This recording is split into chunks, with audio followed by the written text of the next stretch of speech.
Bueno, lo primero es agradeceros a todos vuestra presencia, hoy un 2 de enero, que no es una fecha muy propicia para este tipo de eventos, porque todo el mundo está con sus familias y con otros planes normalmente, pero bueno, las circunstancias mandan. Teníamos la ocasión de contar con Federico Gastón, que viene de Abdisi, que viene de Argentina, está en un viaje y las fechas son las que son, y por lo tanto mejor aprovechar la circunstancia que dejarla pasar. Así que pues le ofrecí el que pudiera dar una charla en nuestra sede, en el espacio Ardemans, y él, encantado de ello, pues ni lo dudó, rápidamente me dijo que sí. Le hice notar que la fecha no era la más adecuada, a pesar de todo me dijo: no importa, sé que estamos entre amigos y eso me basta. Con eso ya tenemos un perfil un poco de cómo es el conferenciante de hoy. Me ha advertido: haz una presentación breve, que no quiero que se alargue, que con 2 pinceladas es suficiente, con lo cual es lo que voy a hacer. Voy a aprovechar la biografía que él mismo sugirió para uno de sus libros, Frente a Occidente, que por ahí lo podéis adquirir, el que tenga intención o interés.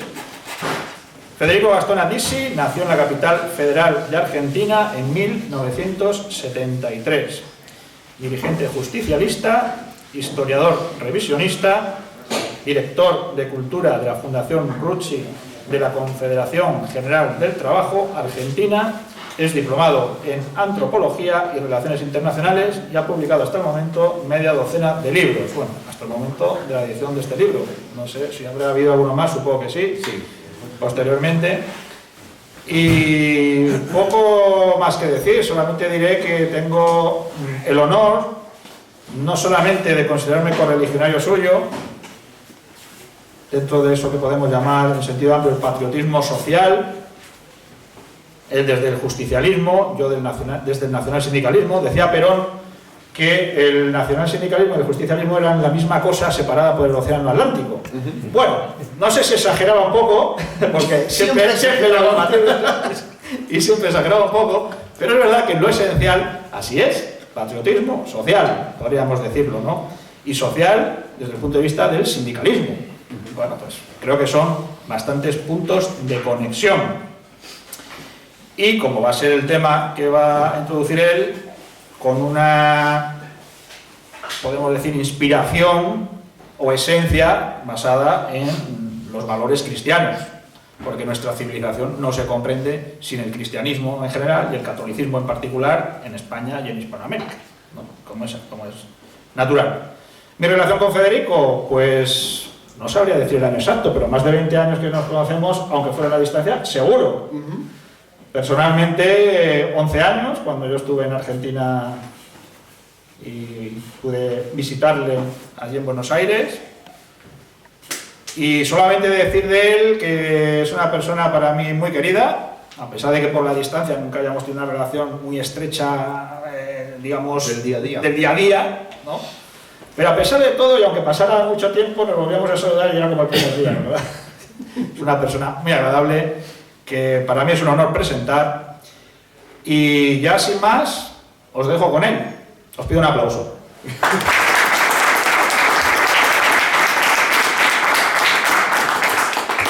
Bueno, ¿qué puedo decir? Primero, darle las gracias a la casa por un día como hoy, incómodo, que estén acá presentes para escuchar lo que va a ser una conversación, más una tertulia que una disertación, porque sería un atrevido, como le comentaba a varios compañeros, camaradas, si yo pretendiera venir a la madre patria primero y a la falange después a dar una clase, sería un atrevido. Como no lo soy, partimos desde ese postulado de no falsa humildad. Después agradecerle especialmente a Jorge, a Miguel, por la gentileza de facilitar este encuentro con ustedes, y por supuesto a Ana, mi señora, que me acompaña en este viaje soñado para mí, pues es mi primera vez en España, que para hacer un introito de lo que va a ser esta conversación que vamos a tener, Yo no concibo a la Argentina separada de España, no concibo a la América hispana, Hispanoamérica, como bien enseña mi maestro de filosofía y sé que amigo de ustedes también, Alberto Vuela, no lo concibo disociado. Esa disociación es fruto del imperialismo anglosajón, es fruto de la leyenda negra que bien combate un gran amigo mío, Marcelo Bullo, que también sé que ha estado por acá. Entonces estamos en sintonía. Y a la hora de pensar por qué estamos como estamos los países hispanoamericanos y por qué el mundo geopolíticamente está yendo para donde está yendo en esto que podemos denominar modernidad tardía, me baso en 2 o 3 autores que tienen comunes denominadores pero tienen diferentes matices. En ese sentido, yo sigo lo que enseñó el padre Membiel y Bruno Genta, que son 2 pensadores nacionales del nacionalismo argentino, del nacionalismo católico, o sea, no eran peronistas ellos, adscribían al nacionalismo católico, que para hacer una comparación de lo que puede ser en España, digamos el carlismo, una cosa así, ¿no? El tradicionalismo.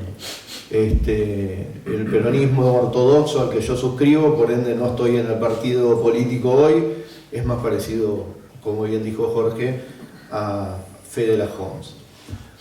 Y también tenía algo que decir al respecto el padre Sáenz, que calculo que debe haber estado por aquí también, y un teólogo que ustedes deben conocer muy bien, que al principio caminaba por la recta doctrina y después desbarrancó, que es Jacques Maritain. ¿Qué tienen en común todos estos autores? Estos autores tienen en común de situar a la Reforma Protestante como el gran quiebre civilizatorio que trastoca no solamente el espíritu de lo que era la Europa occidental, sino después se traslada a Hispanoamérica y va a dar puntapié inicial a otros procesos históricos que van concatenados y se desprenden de esta primera gran revolución que viene a disolver nuestra identidad, le da fundamento en este sentido teológico y antropológico. Dice, por ejemplo, Maritain, se trata de hablar de 3 grandes reformadores en su libro homónimo, los 3 grandes reformadores. Él nombra primero a Martín Lutero, que le hablamos cuando hablamos de la Reforma, habla de Jacobo Rousseau, el segundo reformador, consecuencia de aquello, la Revolución Francesa, y un reformador filosófico con René Descartes y el pensamiento cartesiano, ¿no? Matizando esta cuestión, que uno puede estar de acuerdo o no en su totalidad, pero sin lugar a dudas ya nos da una idea de lo que estamos conversando. El padre Membiel y el filósofo Bruno Genta, que era uno de sus discípulos, no hablan de 3 reformadores, sino de 3 grandes revoluciones. La revolución protestante es la que da primer lugar a todo, la reforma. A consecuencia de ello viene la reforma y la revolución francesa. Y va a haber un tercer episodio que jalona y corona todo el proceso de modernidad, que es la revolución bolchevique. Entonces tenemos en Maritain los 3 grandes reformadores y en Genta y en el padre Membiel los 3 episodios históricos, sociológicos, políticos que van a desencadenar esta modernidad. Más adelante, y retomando el tema, el padre Sáenz va a decir, estamos de acuerdo, es la Reforma Protestante, es la Revolución Francesa, es la Revolución Bolchevique, pero en la época más moderna, si se quiere, hay 2 actores, volviendo a los nombres propios y no a los procesos, que dominaron ampliamente el siglo XX. Y va a hablar de Marx y va a hablar de, ya les digo, se me fue el nombre, esto es por no tomar apunte. Un filósofo Nietzsche. Nietzsche, con toda su teoría del nihilismo, etcétera, etcétera. Entonces dice, tenemos a Marx y a Nietzsche que dominan en la segunda mitad del siglo XX y se pliegan a todos los disvalores que ya vienen de arrastre a partir de aquellos hombres que hemos nombrado al principio. Vale la pena recalcar. Descartes, Rousseau, Lutero. Pero ¿por qué yo digo que la reforma es necesaria? Porque cuando nosotros nos miramos, hacemos una introspección y se debate, hoy en día es una cosa que se dice con mucha liviandad, Occidente, Occidente, porque somos Occidente. Mi mujer es de Rumania y ellos discuten que si son o no son Occidente, y en su himno le cantan a Trajano y dicen somos los soldados de la cristiandad, y Rumania viene de Roma, más occidental que eso no hay nada. Ahora, si nosotros vamos a creer que ser Occidente es por la ubicación en el globo terráqueo, estamos perdidos. Estamos en una visión, si se quiere, eurocentrista, discúlpenme, pues estoy en Europa, pero que no tiene nada que ver ni define nada. La verdadera definición de Occidente, la doy acá en mi libro, son 3 vertientes civilizatorias. Primero, y obviamente, la cristiandad. Segundo, la filosofía clásica griega, Sócrates, Platón, Aristóteles, y la patrística y la escolástica. Y finalmente el derecho romano. En esas 3 corrientes se define lo que es Occidente. Si hay uno de esos elementos constitutivos de la mentalidad occidental que fue bandera en Trento, por ejemplo, bueno, somos otra cosa. Entonces, en un debate con Antonio Caponetto, en un debate trago de por medio, ¿no? en una discusión, me decía Antonio por este libro, y ahí no me gusta tanto lo que estás diciendo porque estos son los elementos de Occidente y perduran aún hoy. Y yo le digo, no, yo diciendo, son los elementos constitutivos de Occidente. Pero no podemos seguir hablando de cristiandad, reforma protestante mediante, porque ahí hay un quiebre absoluto donde nada tiene que ver el anglicanismo de Inglaterra, nada tiene que ver protestantismo de Alemania con lo que es la ecúmene italiana, española o de Hispanoamérica. Entonces tenemos que hablar de catolicismo expresamente. Y un poco chicaneándolo, porque sé que no le gusta, le tiro por la cabeza a Ébola y a René Guénon, que decían, está tan mal Occidente que si algo queda por rescatar va a venir de Oriente. Y ahí entra a jugar quizás los países del Este, lo dejo como reflexión, ¿no? La iglesia greco, tradicionalista de Grecia o de Rusia, ¿no? Que conserva mucho más las tradiciones que Roma, y lo digo como católico apostólico romano, crítico de Francisco, perdón si alguno está a favor, pero me parece que ahí, si hablamos de reforma y si hablamos de estas cuestiones, tenemos un temita. No vamos a caer en una clase de teología, pero digo, tomando a Guénon, tomando a Ébola, digo, bueno, la restauración, porque también, citando a José Antonio, nosotros somos revolucionarios, pero no de poner la casa pata para arriba, como decía él, sino de restaurar aquello que fuimos y que tenemos que volver a hacer. ¿Y de dónde viene? Viene de allá, viene de Oriente, como decía Guénon. Pero Guénon decía más, no es el cristianismo, va a ser el catolicismo el que rescate los valores perennes de lo que es Occidente. Entonces yo en mi libro teorizo y digo, bueno, ¿qué fue lo que impidió que todo sea protestante o que todo el mundo se vaya por la borda? Y fue España, fue la Contrarreforma, fue el Concilio de Trento, y fue lo que se postuló a partir de allí como catolicismo y medio mundo ganado para la cristiandad, o sea, para la Iglesia Católica. Y fíjense ustedes que en el pensamiento protestante lo primero que se niega es al cuerpo de Cristo, o sea, la Iglesia. Si no hay Iglesia, dice el padre Membiel, no hay Cristo, es la negación de Cristo. Por eso, ustedes aquí quizás no lo vean, pero en Buenos Aires y sobre todo en el conurbano, en cada garage, estoy exagerando, ¿no? Pero hay un garage 10 cuadras, otro garage, 10 cuadras, otro garage, y cada una es una iglesia universal del reino de Dios, aleluya, hermano. Y cada dueño de casa predica, y por supuesto se lleva el diezmo. Y eso no tiene nada que ver con lo que somos nosotros. Les digo más, no me quiero meter en este tema, pero lo dejo como dato de color. Hubo dos planes ideados, uno por el mundialismo y otro por la CIA, para fomentar el crecimiento de las iglesias evangélicas en Hispanoamérica, porque consideraban que esa era la manera de romper con el hombre hispanoamericano. Y decían más, hasta que no podemos derrotarlos, hasta que no quebremos su fe. Fíjense ustedes, y esto lo digo en mi libro, tomando el avance que hace el padre Sáenz con su agregado de Nietzsche y de Marx,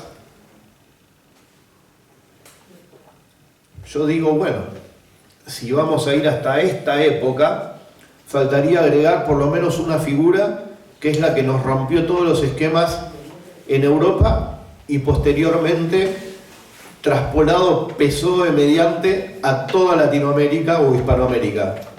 Para mí es la clave, la piedra de toque para entender por qué estamos como estamos culturalmente y por qué se fractura todo lo bueno que puede quedar de catolicismo. Concilio Vaticano II mediante. Gramsci, muchachos. Gramsci. Esa es la piedra de toque que entendió que más allá de la revolución del proletariado había que copar la superestructura y que si Europa no caía era porque existía la iglesia y porque existía el cristianismo. Claro, era italiano. Entonces se puso a estudiar por qué no avanza el marxismo en Italia y tenemos el fascismo. Y claro, está la iglesia y está la sociedad tradicional, lo más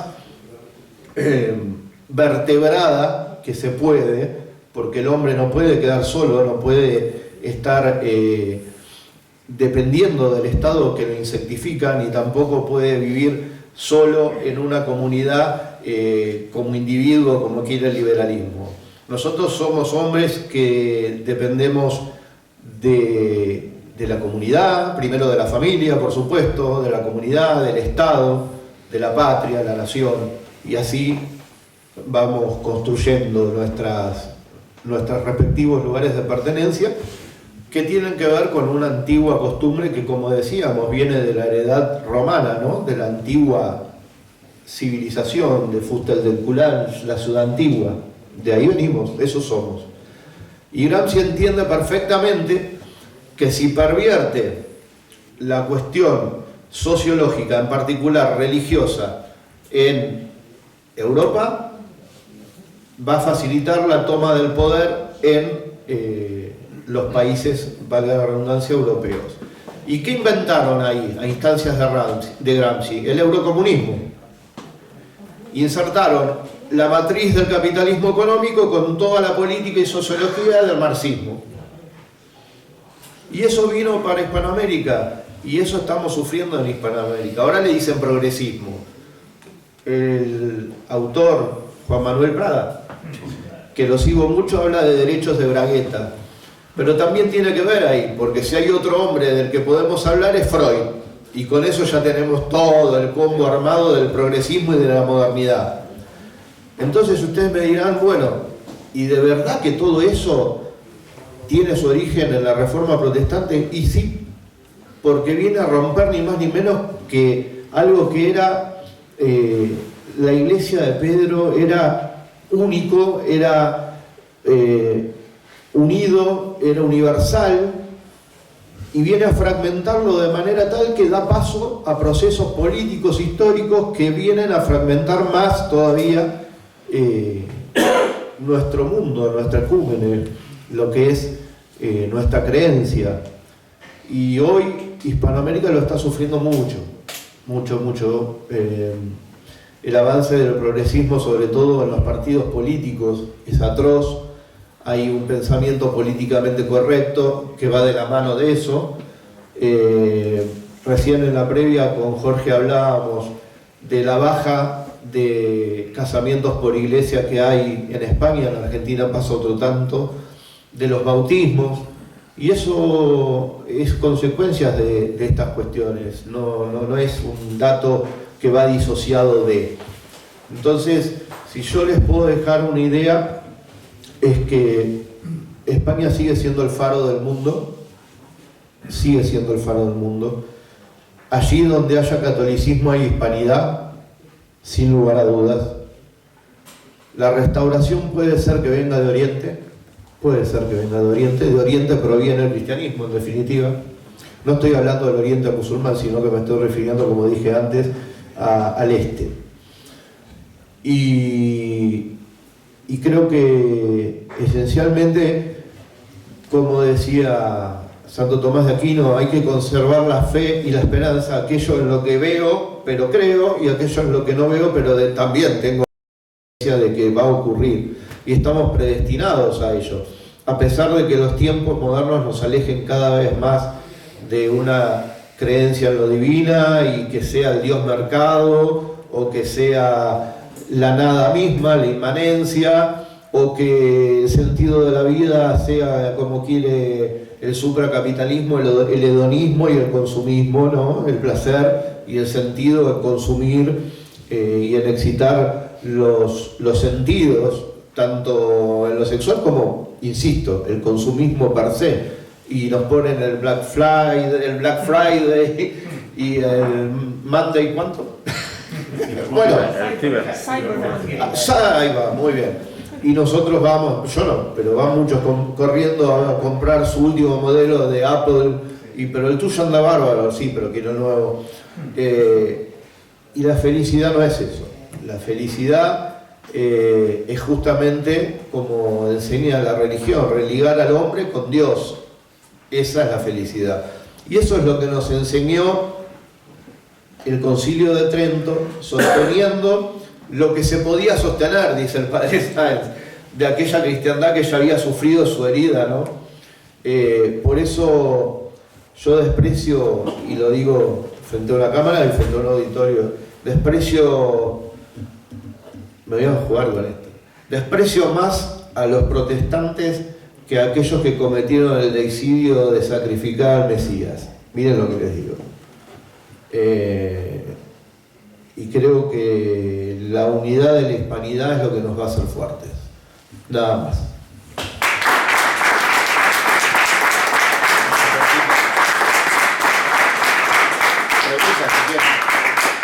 Perdón, cuando el libro cuesta 9 euros, lo firmará de un bolígrafo para que le ponga una dedicatoria cuando lo compren.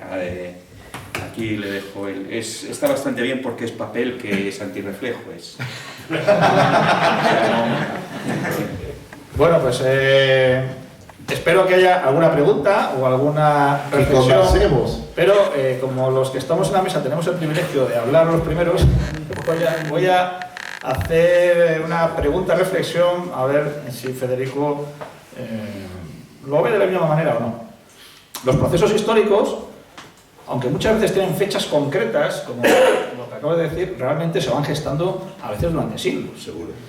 No es posible entender a Lutero sin antes entender que ha habido pensadores como Guillermo de Ockham, el nominalismo, etcétera, que son los que han ido abriendo el camino para que luego eso triunfe. Eso lo vemos también en la Revolución Francesa, el liberalismo que produce. Al final la Revolución Francesa ha empezado mucho antes. Lo vemos también en el marxismo. Marx, efectivamente, será el siglo XX el siglo del comunismo, pero Marx es del siglo anterior. Es decir, los procesos todos llevan bastante tiempo. Obviamente unos triunfan y otros no. Yo creo que, por ejemplo, has mencionado el Concilio Vaticano II, que para mí es uno de los fenómenos menos valorados, creo, y sin embargo más importantes del siglo XX. Sí, creo que es donde es la Revolución Francesa en la Iglesia Católica. Pero también se viene gestando desde el siglo XIX. Y de hecho, todos esos principios que luego se aprueban en el Concilio Vaticano II antes fueron condenados por el Papa Pío X, etc.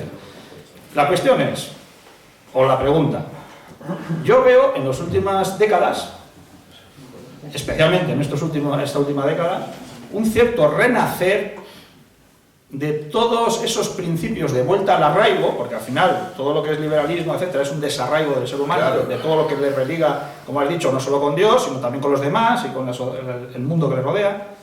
Y yo estoy viendo una vuelta al arraigo.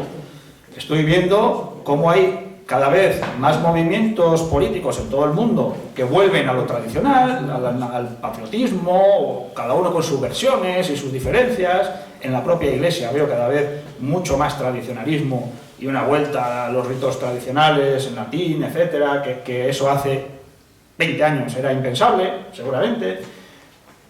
Evidentemente, esto puede avanzar o no. Se verá con el tiempo o no. Pero, en cualquier caso, como todos los procesos llevan mucho tiempo, ¿tú crees o tú ves que eso camina en esa dirección o crees que son espejismos? La pregunta es genial porque nos trae a un debate que es el siguiente. Si hacemos filosofía de la historia y pensamos en la historia de la escuela clásica, esta se nos enseña como un proceso lineal, donde un proceso fatalmente provocado por otro y el tiempo va evolucionando, no en el sentido darwinista, sino que va corriendo el tiempo y no se puede volver atrás. Si eso fuera así, nuestra lucha estaría perdida. Diría alguien, nuestro tiempo pasó. Pero nosotros somos restauradores, entonces no creemos en esta, yo por lo menos, en esta filosofía de la historia. Creo más en la de Benedetto Croce, en el Corsi y Ricorsi, en los procesos cíclicos, y creo además en los pueblos y en la providencia. Si el proceso es secular solamente, o político solamente, no creo que triunfemos. Pero si el proceso, y vamos a poner un ejemplo de restauración, no abro juicio de valor, por favor, porque lo estoy diciendo en España y me van a querer matar. Después del Shah de Persia, proceso secular en Irán, hubo un proceso restaurador en su fe, en su manera, en sus costumbres, que fue la revolución de los ayatolás, ¿no? Entonces, si nosotros somos capaces de generar un proceso político-religioso, por eso el nombre de la conferencia, ¿no? Porque dice, sin comprender, la reforma no se entiende nada, pero claro, está entroncada en la política. Si nosotros logramos un proceso político-religioso, vamos a lo que dice Jorge, que es la restauración de las tradiciones y religar al hombre con su comunidad y con Dios, que en definitiva es lo natural. Nos vendieron que lo natural es lo contrario. Ese es el problema y la creencia de que no hay vuelta atrás. Sí hay vuelta atrás. Y esto no quiere decir ser un retrógrado y esas cosas que nos dicen los progresistas, ser oscurantistas, como me lo dicen a mí, ¿no? Son clichés que nos ponen para descalificarnos, son falacias para descalificar el argumento cuando no los tienen. Así que creo que la tarea es ardua en varios frentes, pero que definitivamente es posible, ¿sí? Alguno me podrá decir si Putin no encarna también una restauración, en cierto sentido, de lo que fue la Rusia Blanca después del proceso de la Unión Soviética. Alguno objetará que era ex KGB, podemos hacer objeciones, no hablo juicio de valor, pero digo, hay procesos que son para ir estudiando, donde está presente lo político y está presente lo religioso. Supongamos que Putin es todo lo malo que dicen algunos, pero se está aferrando a la Iglesia ortodoxa rusa como elemento constitutivo para que el pueblo crea. Y el propio Stalin, para que vayan a la guerra a pelear, tuvo que levantar las banderas de la fe porque si no, no peleaba. Porque nadie muere por el materialismo histórico, ni nadie muere por el Dios, por la mano invisible del mercado. Se muere por los valores de Trento, de las cruzadas, de la conquista y evangelización de América. Yo creo que a España no le perdonan eso. Fue la que sostuvo el catolicismo y la que le dio al mundo medio continente ganado para la cristiandad. y hay personas que dominan el mundo que eso no lo perdonan. No lo digo yo, lo dijo Benedicto XVI.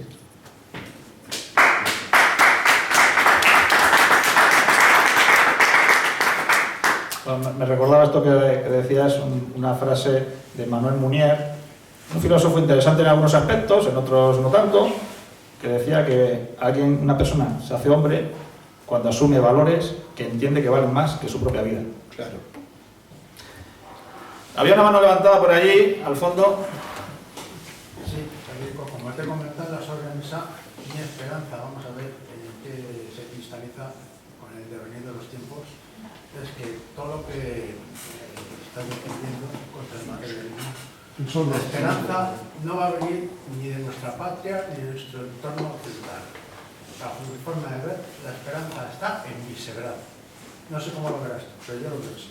Los países de Visegrado.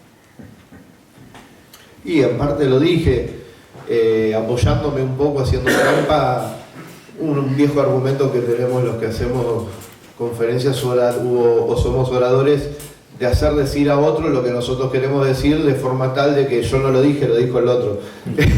Lo dijo René Guénon. Digo, va a venir de Oriente. Oriente no se refería a China, no. Europa del Este. Lo que no quiere decir que nosotros nos quedemos sentados como hispanoamericanos y con el legado que tenemos y la historia que tenemos, a quedarnos sentados a ver qué hace Putin. Putin es un hombre, mañana desaparece por lo que fuere y se acabó. ¿Verdad? Es tan frágil lo nuestro. O como dicen muchos, sobre todo en Rumania, están esperando que Trump pacifique Ucrania y ahí se acomoda todo. No es así. Sobre todo porque son procesos que dijimos religioso-políticos, trascendentales. Entonces nosotros tenemos que hacer nuestra tarea. También lo hablábamos con Jorge al principio. Quizás retrocedimos tanto que primero tenemos que reinstaurar la costumbre. Que la costumbre de nuevo se haga tradición. Y finalmente que eso se haga cuerpo, se haga carne. Se haga justamente el verbo por el cual estoy dispuesto a morir. Porque hoy ni siquiera por costumbre. Las iglesias en la Argentina están vacías y los garajes de los evangelistas están llenos. ¿Por qué? Cuando yo crecía, las iglesias estaban abiertas las 24 horas. Ahora abren, parece una carnicería. De 9 de la mañana a 12:30 y de 16 a 20. Yo no sabía que había necesidad espirituales a determinado horario y a determinado horario no. Me parece horroroso. Pero bueno, contra eso hay que luchar. Sí, arrancando pues de la Reforma, quería apuntar un poco esa perversión del lenguaje en la que estamos inmersos, empezando por llamar reforma a lo que no fue tal. La reforma de alguna forma lo hubiera sido Isabel la Católica con el cardenal Cisneros, que posiblemente fue lo que impidió que la reforma prosperase en España. Lo otro no fue la reforma, fue la destrucción desde dentro, la separación, exacto. Sí. Pero vamos, el lenguaje ya está consolidado y la reforma es la protestante, además con ese cariz santo y bueno, benéfico y tal. Pero hay que reivindicar el papel de la auténtica reforma de Isabel la Católica y Cardenal Cisneros. Bueno, ahí hay dos elementos importantes para hacer lo que nosotros debemos hacer como soldados de la patria y de Dios. Primero, dar una batalla por la palabra, o sea, el sentido semántico de la palabra. Nosotros no podemos permitir que el enemigo nos tome las banderas. No podemos permitirlo. Y segundo, hay una gran batalla que debemos dar, que es por la canonización de Isabel la Católica. No sé qué les parece, pero me parece que esa pelea hay que darla. Claro, Isabel la Católica cometió un pecado original, ya sabemos que a quienes expulsó, entonces no la pueden canonizar porque somos muy tibios hoy en día. Pero todo lo que hizo por la cristiandad para sostener lo que hoy es el catolicismo, eso no cuenta, parece, ¿no? Y sí cuenta traer imágenes de Pachamamas y hacer otras cosas que son agradables al progresismo y a lo políticamente correcto. Para más aberración, supongo que todos ustedes saben, la Iglesia pidió perdón no solo por las cruzadas, sino por el concepto de la evangelización. Llegamos a ese extremo de locura. O sea, si nosotros no creemos en lo que somos, estamos perdidos, no nos va a venir a ayudar Putin ni nadie. Yo a lo que ha dicho sobre Isabel la Católica quiero remarcar también el cardenal Cisneros, que me parece que es uno de los personajes de la historia de España más infravalorados, no porque no se le valore, sino porque no se le valora, yo creo, en su justa medida. Hay por aquí un libro también muy interesante, una reedición de una biografía de Cisneros, que se titula así, de Luis Santamarina, que os recomiendo vivamente, porque además de aprender sobre el cardenal Cisneros, está maravillosamente escrita. ¿Alguna pregunta más? Has mencionado, y yo estoy de acuerdo, la interpretación actual de la sociedad actual de los conceptos de felicidad, yo añadiría de libertad, que son interpretados de una forma determinada frente a la nuestra conversión. Pero claro, lo que ofrecemos los que tenemos esa visión es justamente la parte incómoda de toda esta historia, ¿no? Has mencionado incluso después nadie muere por el sistema métrico decimal o por el dios mercado. Materialismo histórico. Sí. Y es cierto, no se mueve por valores. No estoy tan seguro, a veces también la necesidad te lleva a morir. Pero en general la oferta que tú le haces a alguien para que entregue su vida, que es una de valores, está en contraposición con esa parte cómoda, hedonista, fácil del disfrute y tal.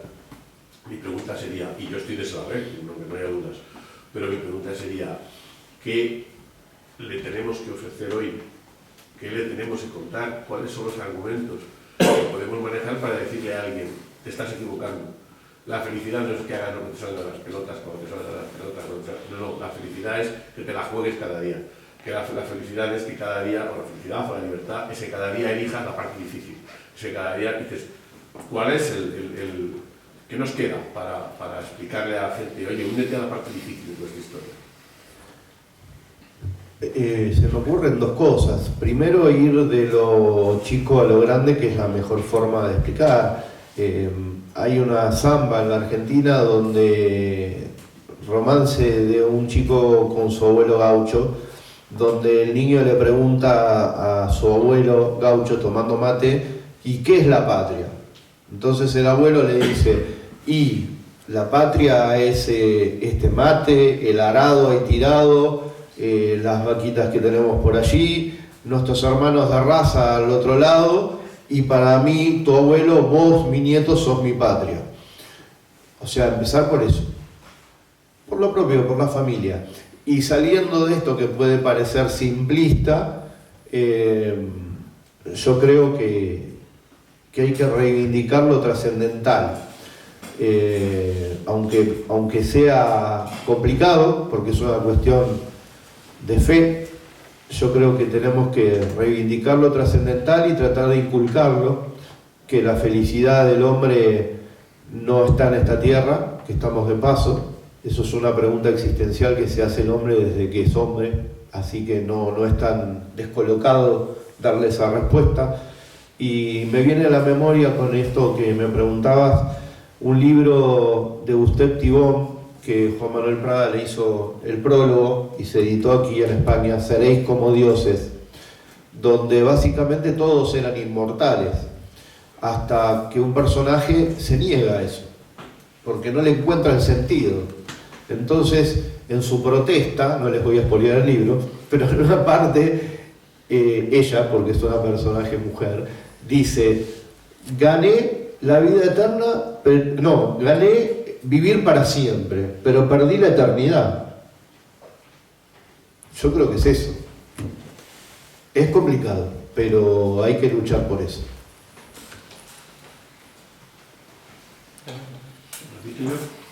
Una segunda pregunta perdón. que nada tiene que ver con esto. La he dejado aparte porque has mencionado parcialmente hace un rato la solución de Oriente, ¿no? La posibilidad de la solución de Oriente. Y me genera, yo que veo el conflicto actual con un tema de razones, no tanto de lo que podemos esperar nosotros, como de quién tiene en este momento la razón, quién fue el agredido, quién provocó, quién no provocó. Estoy lejos, y creo que el que tiene la razón es Rusia, que no quede ninguna duda. Sin embargo, dudo notablemente de que de esa Rusia vaya a venir ninguna solución, que se vaya a convertir en el paladín de nada. Es como aquella frase, ¿no? Es un hijo de puta, pero es nuestro hijo de puta. ¿Verdad? Y yo creo que ese es Putin, ¿no? Es decir, que una cosa es quien tiene la razón en cada caso y otra cosa es que vaya a venir de nada. Tú has hecho una argumentación diciendo lo del Oriente y me gustaría algún desarrollo de eso. ¿Por qué esa fe en que pudiera venir, no sé si de Putin en particular o de algún otro lugar, esa fe oriental? Cuélame un momento. Sí, Que no es lo que yo quería preguntarte, pero aprovechando, no sé si estoy modulando bien, sí, claro. porque no me oigo, joder. Dugin, ¿tú has leído a Dugin? Sí, claro, estuvo en la CGT y lo trajimos nosotros. Lo sé, pero él, por ejemplo, se declara pensador tradicional. Yo es que durante mucho tiempo me dediqué a lo del pensamiento tradicional, hasta que me aburrió, ¿para qué vamos a negarlo?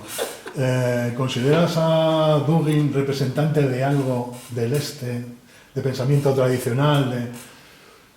A mí es que me cae mal desde que le leí hace 30 años y vino a decir que, bueno, que aquí lo que mola es ser eslavo y que los pueblos latinos mejor sometidos a la esclavitud. Y entonces no he leído una línea de Putin, de Dugin. Por empezar, él se proclama como uno de los pensadores y asesores de Putin, cosa que no es. Segundo, lo creo más cercano a las líneas esotéricas de Ébola o de Guénon que a las líneas clásicas nuestras del pensamiento griego o de la cristiandad. No me gusta Dugin. De hecho, su cuarta teoría política me parece un refrito. Y para contestarle al compañero, yo no sé si va a ser Rusia. Yo me refería primero a que si el cristianismo se origina en Oriente y no en Occidente, sería lógico que la restauración venga de allí. Y creo que es menos contaminada la Iglesia Ortodoxa en los países del Este y de Rusia que lo que está Roma. Me estaría metiendo casi en algo escatológico si seguimos buceando, ¿no? Pero viene por ahí. No personalizo en un hombre de la política ni en una nación en particular, aunque hubo un debate muy rico que si ustedes lo buscan en internet está entre Nicolás Kazantzeu, que fue corresponsal de guerra de Malvinas de origen ruso, con el padre Sáenz, donde el contrapunto era, el padre Sáenz decía, con Putin viene la Rusia blanca y viene un crecimiento de la cristiandad que se va a expandir por Europa. Y Kazantzeu le decía, no, este es un ex KGB, es un oportunista, no podemos esperar nada. Pero viene a cuento de lo que planteas. Lo que quería hacer en realidad, que al principio te has explayado presumiendo de tus influencias sobre el nacionalismo argentino, católico, nacionalismo católico, que a mí me parece un oxímoron, pero que es un hecho muy argentino y que yo llevo relativamente mal. Y has citado también, espérate, que mi memoria no es la que era. ¿Me envía el Genta? No. ¿Padre Sáenz o Maritain? No, este es laico por todos los lados y es muy amigo mío, aunque llevo 20 años sin verle. ¿Abuela? Ay, por Dios, ahora se me ha ido bien. Estamos todos. Abuelo. Nada, no. Gullo. A ver, una frase que me quedó en su momento, porque uno se dedica a lo que se dedica. Yo escribo libros porque no puedo tirar obuses. ¿No la conoces? Me cae bien la frase. Yo suscribo. Este es nacionalista católico, hombre de prestigio. Caponeto. Caponeto, joder. Y una cosa que quería resaltar de Caponeto, que a mí me sorprendió 20 años después de conocerle, yo le conocí de la mano de Blas Piñar, pero que no es una buena referencia porque yo y Blas Piñar lo único que hemos tenido en común ha sido un cáncer de tiroides. Y después de este chiste se me ha vuelto a ir la... Caponeto. Ah, sí, Caponeto, ¿por qué es tan antiperonista? La verdad que, pero no los quiero aburrir con una clase de historia argentina, pero muy breve. El nacionalismo en Argentina empieza siendo un nacionalismo elitista, con el pueblo afuera, entendiendo la nación como el suelo, solamente. Eso en los años 30, con un movimiento que se llamaba la Legión Cívica, que da un golpe de Estado contra Irigoyen, y su jefe era Uriburu. Y ahí empiezan los principales teóricos del nacionalismo católico, porque ellos eran conservadores, para hablar claro, pero católicos. Comienzan a escribir, a rever la historia argentina, a bajar del procerato liberal a aquellos que tuvieron relaciones carnales con Inglaterra y nos separaban de España, reivindicando la figura de Juan Manuel de Rosas, sobre todo. Y ese fue su aporte. Hasta que aparece el peronismo, que el primer peronismo se basa en la doctrina social de la Iglesia, en particular en la encíclica Rerum Novarum y en la 40º Annum. Entonces hay un fuerte acento en lo social que ellos no comprendieron nunca porque eran básicamente aristócratas. Entonces ese nacionalismo se convierte en nacionalismo popular y hábilmente Perón, antes de ser presidente e incluso antes de ser vicepresidente, toma del 43 al 45 una secretaría, ni siquiera un ministerio, de trabajo y previsión. Y lo que hace es, aplicando la doctrina social de la Iglesia, llenar de derechos a los obreros y de mentalizar a los obreros, porque él había visto el proceso de Italia, de que tenía que ser nacional la reivindicación, no el proletariado del mundo unidos. Esa fue la gran obra de Perón. Nacionalizó a los trabajadores, los hizo pensar en nacional y le inculcó los derechos sociales. Cuando algunos dicen el peronismo industrializó el país, falso.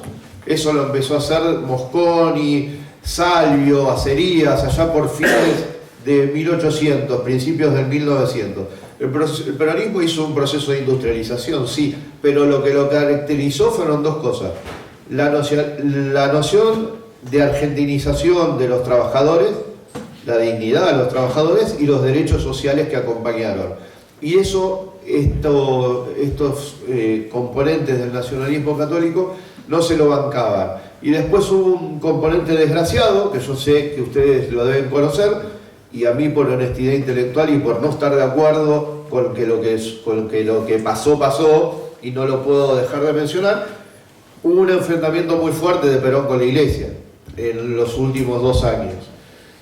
La razón de ser de esto, que eso sí no lo dicen, es que se les había ocurrido a ciertos sectores del Vaticano crear la democracia cristiana en todo el mundo. Y la vinieron a crear en Argentina, donde estaba basado en la encíclica y en la doctrina social de la Iglesia. O sea, le tocaron la cola a Perón, que no reaccionó muy bien. Bombardean la Plaza de Mayo y ese mismo día quemaron muchas iglesias de la capital federal. Y a partir de ahí la relación con el clero no se recuperó nunca más y tuvieron mucho que ver en el golpe de Estado contra Perón. Y ya eso fue el detonante, ¿no?, de este círculo de nacionalistas católicos.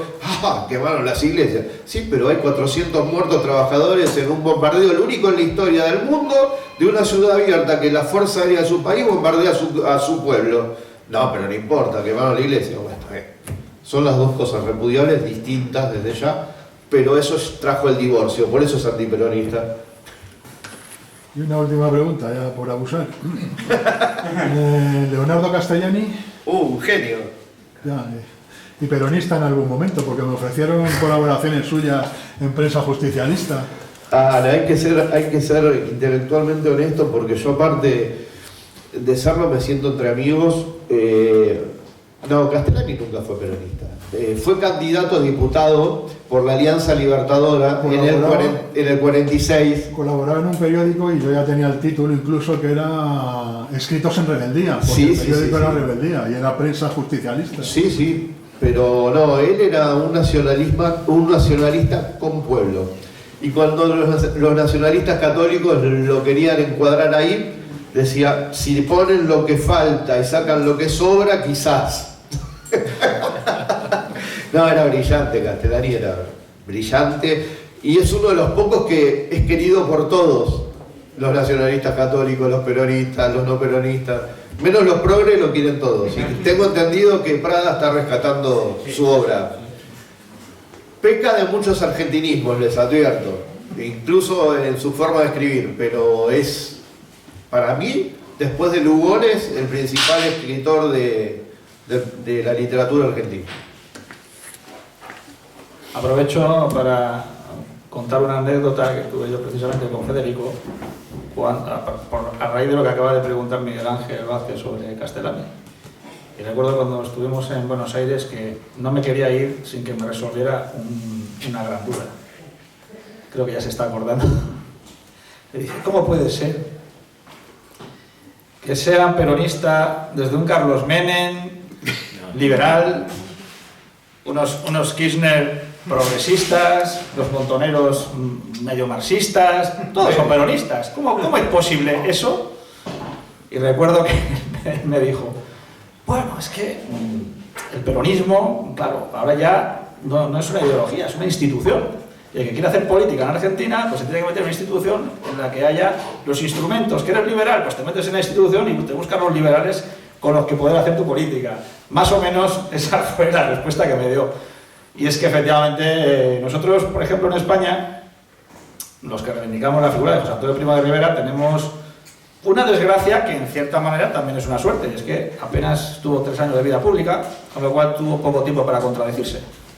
En cambio, Perón vivió muchos años, pasó muchas vicisitudes, muchas circunstancias, y no es lo mismo el peronismo de los años 70 que el de los años 40, en fin, ahí hay. Entonces, claro, eso también, supongo, genera muchas sensibilidades, abre muchos abanicos, y institucionaliza el justicialismo, y eso a su vez, pues entiendo que también genera demasiadas corrientes de opinión y mucha frustración para quienes, como Federico, pues reivindican un justicialismo ortodoxo, ¿no? Sí, a ver, hay que distinguir entre el peronismo con Perón en vida, que era el conductor, y el peronismo después del 76, cuando se da el golpe de Estado contra Isabel Perón, ya muerto Perón. Sin dudas que lo que vino después del 76 es una rémora de peronismo donde se lo disfraza de lo que conviene para acceder al poder, o sea, es una máquina de poder. Vos decís peronismo en la Argentina y juntás 500 personas de la nada, sin avisar. Quizás ustedes no lo entienden, como dijo Jorge, lo de José Antonio está mucho más puro, pero no está tan popular. Vos tirás una piedra y aparecen 50 peronistas. Nos matamos, porque cada uno cree lo que cree, pero por eso sigue vigente el peronismo. Ahora, con Perón en vida, yo creo que sí, se explica facilísimo el peronismo. El peronismo es un movimiento de liberación nacional, con claro acento en lo social, basado en una doctrina humanista y cristiana. Punto. Eso es el peronismo. El que diga que es otra cosa, miente. ¿Por qué montoneros? Muy simple. Porque del 45 al 55, Perón lleva adelante una revolución en paz, de industrialización, de nacionalización, de derechos sociales, de movilidad social ascendente, truncada por un golpe de Estado orquestado por Gran Bretaña, con apoyo de la Marina sobre todo, y de las élites o oligarquías vernáculas, más los propios errores de los que hemos hablado. 17 años de exilio mediante, entre los que estuvo aquí, gracias a la Madre Patria que lo pudo acoger. Lo que se da en la Argentina, alentado por Perón y con la gran influencia de la Revolución Cubana, era una guerra de insurrección en la propia Argentina pidiendo la vuelta del peronismo que estuvo proscripto. Decreto 4161 mediante, decías Perón, ibas en cara. Pintabas PB, que quiere decir Perón vuelve, ibas en cara. Cantabas la marcha peronista, ibas en cara. Entonces el pueblo argentino se sublevó porque su líder y su movimiento de masas estaba prohibido, como muchos falangistas les ha pasado. 17 años. Entonces Perón dijo, los apoyo, larguen la guerra insurreccional. ¿Y qué era? Los caños, le decían que eran explosivos caseros boicoteando estructuras económicas, la huelga, o sea, la CGT, columna vertebral, huelga, sabotear todos los medios de producción, y guerrilla rural y urbana, con mucha muy fuerte influencia de la Revolución Cubana, pero la conducía Perón.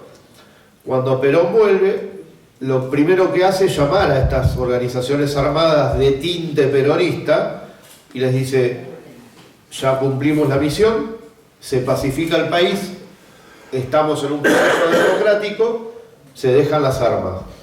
Contesta Firmenich, que era el jefe de Montoneros, que era la más icónica organización armada: el poder brota de la boca de un fusil. Acto seguido se proclama marxista-leninista. Acto seguido asesinan a Rucci, el jefe de la CGT. Acto seguido Perón los echa a la Plaza de Mayo. O sea que no hay ninguna contradicción, está todo claro. Lo que hubo son movidas tácticas, según el momento político, que pueden ser objetables o no, pero tienen su explicación. ¿Alguna pregunta más? ¿Nada? Bueno, pues reiterando nuestro agradecimiento por tu presencia, Federico, damos... Yo quiero decir algo final, pero me van a contestar. Bueno. ¡Arriba España! Arriba, arriba. Muy bien.